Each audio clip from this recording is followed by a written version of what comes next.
Olá, hoje a gente vai discutir um pouco sobre punks indígenas e é um trabalho que está dentro do grupo de epistemologia indígena. Bom, e afinal de contas, o que é que são as punks?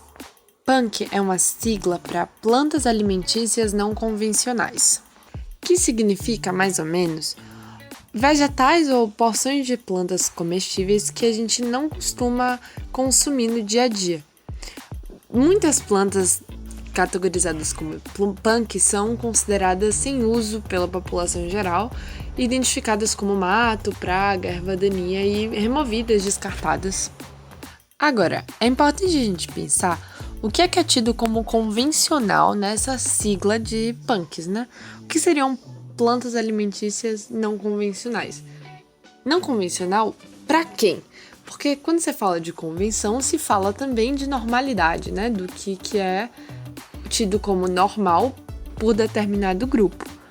E óbvio, isso varia muito de quem fala. Então, esse conceito de punk, esse convencional, vai muito de região para região e de cultura para cultura, mesmo dentro do Brasil.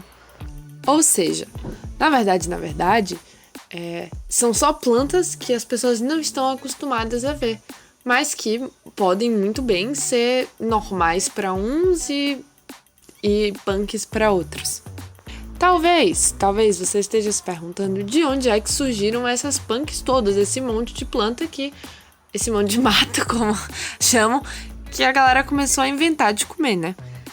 São plantas majoritariamente nativas brasileiras, mas que passaram a ser desutilizadas ou, enfim, que não são mais consumidas. São plantas daqui, que já existem e que a gente geralmente considera como mato.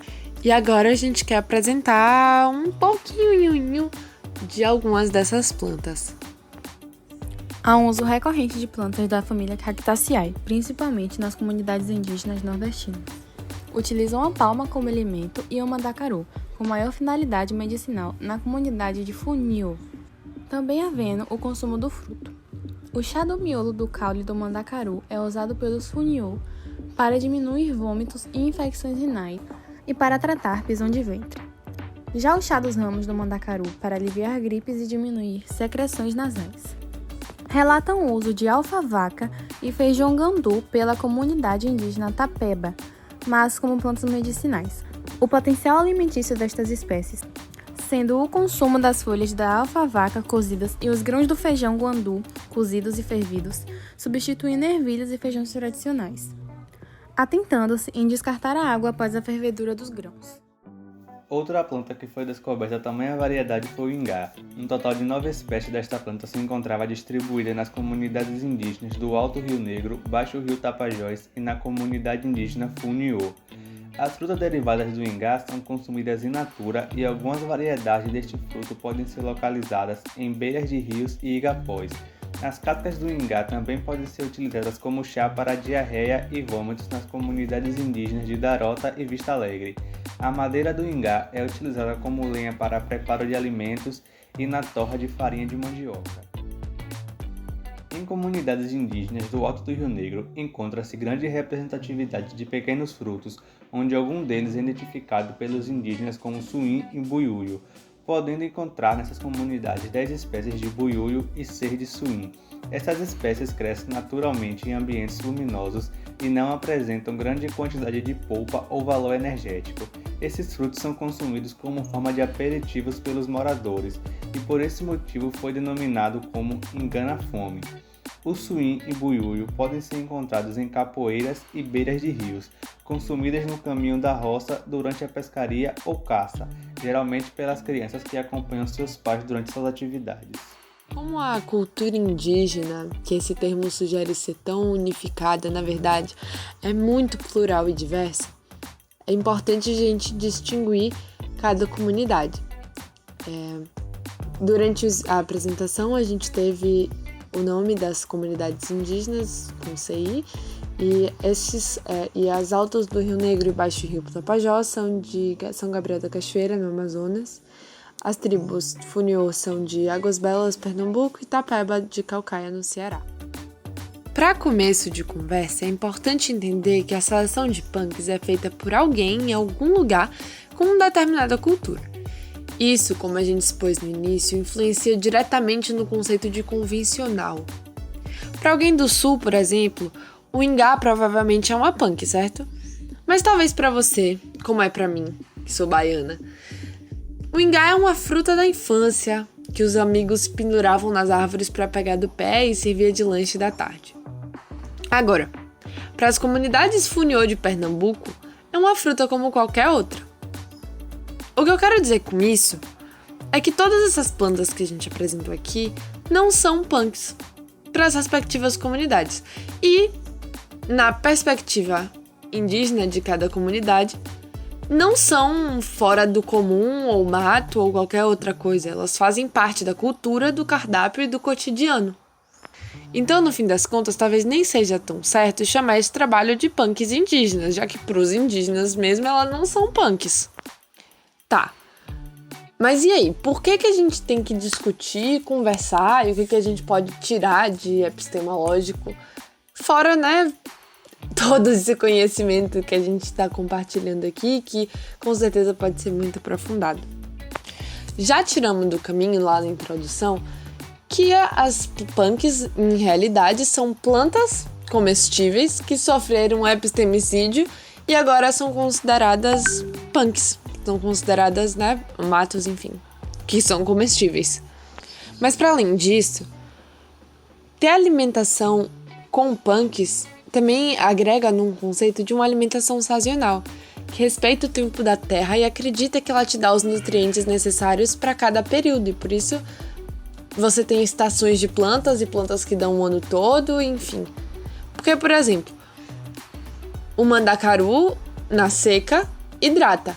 Porque durante o período de chuva, que você tem como coletar água e você recebe água, você não precisa dele, certo? Mas daí na seca, a terra te dá um mandacaru hidratante. Essa variabilidade, enfim, essa variedade, na verdade, aproveita todo o potencial alimentício do reino vegetal. Todas as plantas, tirando, enfim, as venenosas, são consideradas alimento. E por que não seriam, né? Em vez da gente exaurir a terra com poucas possibilidades e poucas espécies dentro da alimentação, a gente pode variar e enfim, ter uma alimentação diversificada em harmonia com a terra e com o que ela dá, que é o contrário da monocultura. Esse conhecimento de usufruir sem destruir, aliado a uma forma de produzir, garante a segurança alimentar para todos na comunidade. E é um conhecimento, pensa, que cairia muito bem para o resto da nossa população, certo? Que sofre com a fome e solos inférteis, dados os anos de exploração de monocultura, que extrai todos os nutrientes da terra e não os repõe. Isso sem falar do envenenamento de rios e solos pelo uso constante de agrotóxicos, né? Que justamente para conseguir produzir o ano inteiro, numa escala industrial, plantas que não deveriam ser, né, que tem uma estação certa e um tempo certo de dar seus frutos, a indústria utiliza de artifícios químicos para fazer isso acontecer. E aí, isso viola a terra de algumas maneiras. Outra questão. Por que plantas comestíveis são categorizadas como não convencionais? Porque pensa, a gente precisa se alimentar, certo? E a natureza dá um monte de alimento. Por que a gente seleciona algumas e diz, essa aqui vai ser mato, eu não vou comer, mesmo que a gente possa comer elas, né? É quase um desperdício. Se existe a possibilidade de nos alimentarmos com essas plantas, por que a gente esqueceu delas? Quem que desconectou a alimentação brasileira de plantas nativas?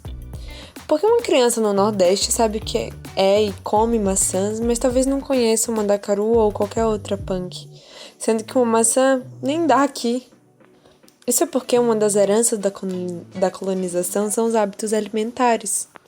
Durante o epistemicídio, tudo que envolvesse cultura ou hábito daquele grupo foi dizimado por quem coloniza.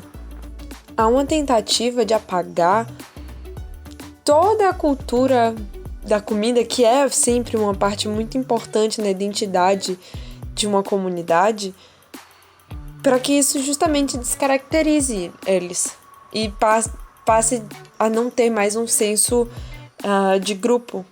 E até hoje a gente sofre com essa desvalorização das comidas locais em prol de pratos vindos de outras culturas, de outros lugares. Ou seja, a colonização que aconteceu tantos anos atrás, talvez não tantos assim, ainda tem muitas marcas na gente, como sociedade, inclusive no que a gente come. Por isso que alguém considera uma planta comestível, uma planta normal, como uma punk. E é por isso que a gente também não come essas chamadas punks no cotidiano. E aí, como que a gente resgata esse conhecimento?